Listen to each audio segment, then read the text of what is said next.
Waalaikumsalam warahmatullahi wabarakatuh. Alhamdulillah, bagaimana kabarnya hari ini Bu Weningsi? Alhamdulillah kabar baik, sehat, walafiat kita semua. Alhamdulillah sehat, berkat harus habis. Alhamdulillah Ibu. Begini Bu, jadi hari ini maksud saya meminta waktunya Bu Haja untuk wawancara tugas saran guru murah, di mana pada tugas kali ini saya harus menyelesaikan terkait tentang wawancara praktek pengambilan keputusan sebagai pemimpin. Oke, monggo, insyaallah. Langsung mau gitu. Selama ini Bu Haja Weningsi bagaimana dalam mengidentifikasi kasus-kasus yang merupakan dilema etika atau bukan moral? Alhamdulillah selama saya menjadi kepala sekolah memang kasus-kasus itu selalu ada, tapi alhamdulillah dari kasus demi kasus kami berusaha untuk mengatasi masalah-masalah kasus-kasus yang ada di sekolah. Banyak sekali kasus yang ada di sekolah itu tentang dilema etika dan lain-lain. Tapi insya Allah saya dari menyelesaikan kasus-kasus itu dilihat dari masalahnya. Jadi kita lihat masalahnya dulu ya Bu ya, akar permasalahannya. Nah, ternyata begitu banyak pertimbangan gitu. Nah, bagaimana Bu Haja Weningsi menjalankan pengambilan keputusan di sekolah, terutama untuk kasus-kasus di mana ada dua kepentingan yang sama-sama benar, bisa juga sama-sama mengandung nilai kebajikan. Jadi ada dua permasalahan, semuanya benar. Bagaimana Ibu mengambil sikap seperti itu? Dalam mengambil keputusan kami tetap berpegang teguh pada nilai kebajikan universal. Maka saya dalam menjalankan keputusan tersebut berdampak pada terciptanya lingkungan yang positif dalam lembaga kita, juga supaya kondusif dan aman. Yang terpenting kondisi ya Bu ya. Oke Ibu, kira-kira langkah-langkah atau prosedur seperti apa yang Ibu lakukan ya, mungkin yang sudah Ibu lakukan selama ini? Selama ini yang saya lakukan dalam menyelesaikan masalah, ada langkah-langkah dan prosedur yang harus saya ambil. Saya melihat dari kedua masalah tersebut, saya menentukan siapa yang terlibat dalam permasalahan tersebut, juga mengumpulkan fakta-faktanya dulu, baru kami mengambil keputusan. Jadi prosesnya itu ada langkah-langkahnya. Iya. Ya, yang pertama itu harus tahu siapa saja yang berkepentingan ya. Kemudian kita melihat fakta-fakta yang ada itu. Ya, sehingga kami mengambil keputusan itu sesuai dengan fakta-fakta yang ada.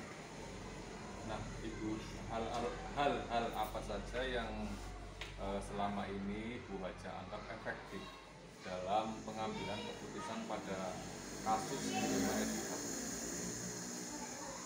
Dalam menyelesaikan masalah ini, saya tetap berpegang teguh pada filosofi Bapak pendidikan kita, yaitu Bapak Ki Hajar Dewantoro, yang berbunyi Ingarso sung tulodo ing madya mangun karso tutpuri handayani.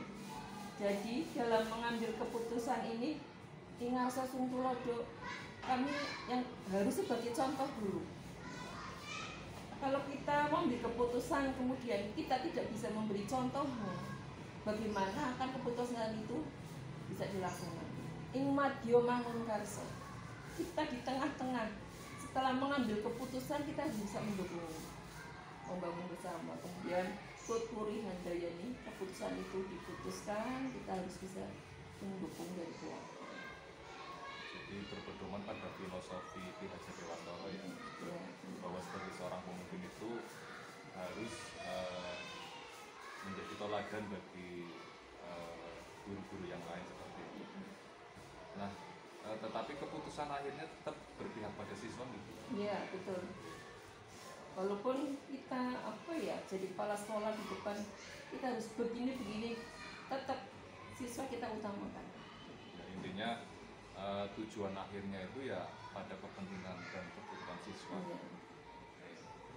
Nah, selain itu Bu, hal-hal apa saja yang selama ini menjadi tantangan dalam pengambilan keputusan pada kasus-kasus dilema etika tersebut?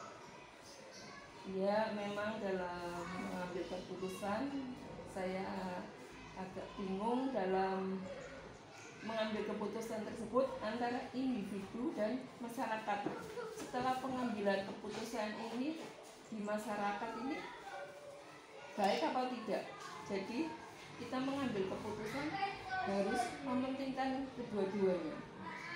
Kemudian yang kedua, dengan adanya harus ada rasa keadilan, ikhlas, kemudian kebenaran dan kesetiaan. Jadi sudah benar keputusan ini, tetapi menjalankan keputusan ini harus konsisten dan setia pada keputusan yang kita ambil. Bu, itu tadi berkaitan dengan tantangan yang Ibu hadapi. Nah, sekarang ini Bu, kira-kira apa yang menjadi atau apa yang mungkin ada sebuah tata cara atau jadwal tertentu dalam menyelesaikan kasus dilema etika, atau mungkin Bu Haja Wainingsih juga langsung menyelesaikan di tempat, atau mungkin juga Bu Haja membuat jadwal untuk menyelesaikan, atau bentuk atau prosedur seperti apa yang Bu Ning jalankan dalam pengambilan keputusan tersebut? Saya dalam mengambil keputusan dilema etika ini, saya tidak mempunyai jadwal tertentu. Saya melihat dulu masalahnya apa. Kemudian misalkan masalah itu harus kita selesaikan saat itu harus kita selesaikan. Kami tidak mempunyai jadwal tertentu. Kami tetap fleksibel. Tapi kalau ada masalah, kita tidak menunda-nunda permasalahan tersebut. Kita selesaikan yang kiranya saat itu harus diselesaikan saat itu juga. Artinya kondisional ya, tergantung kasusnya. Kalau memang harus diselesaikan saat itu ya diselesaikan. Kalau memang tidak memungkinkan untuk diselesaikan hari itu, nanti ditunda seperti itu. Berarti nggak ada jadwal tertentu ya? Tidak.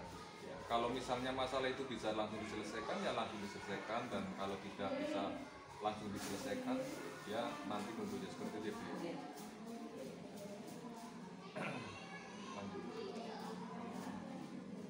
Nah, terus itu Bu, kalau tidak bisa langsung diselesaikan, bagaimana Ibu menyikapi? Kalau misalkan masalah itu tidak bisa diselesaikan di situ, kita harus komunikasi dengan guru-guru yang lain, dengan komite, kemudian bisa dengan wali murid. Kita mengumpulkan fakta-faktanya, kemudian membutuhkan orang lain.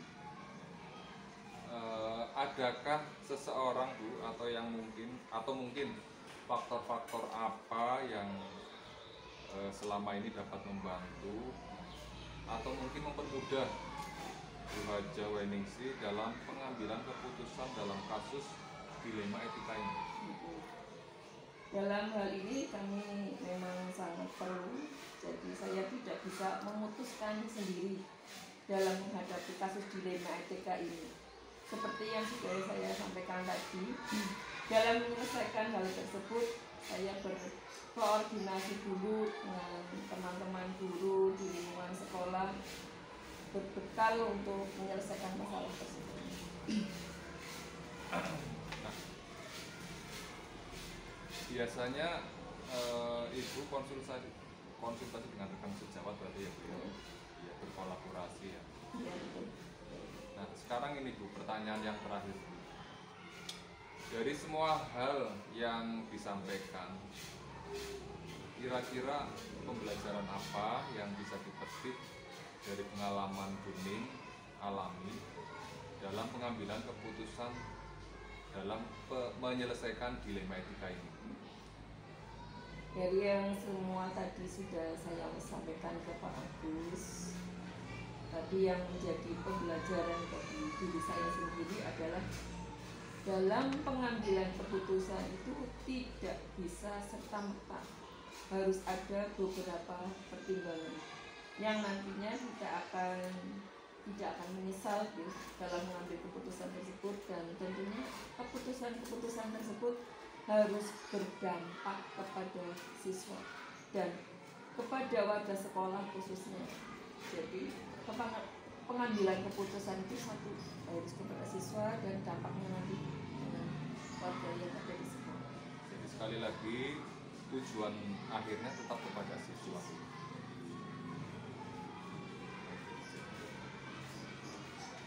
Ya betul. Jadi tetap kita berhati-hati dalam mengambil keputusan dilema etika tersebut. Demikian wawancara saya hari ini, Buning. Sebelumnya saya mengucapkan banyak terima kasih atas sediaan waktu Ibu ya untuk diwawancarai, dan juga meluangkan waktunya sebagai narasumber wawancara hari ini. Sekali lagi saya mengucapkan terima kasih ya. Saya mengucapkan wassalamualaikum warahmatullahi wabarakatuh. Sama-sama Pak Gus.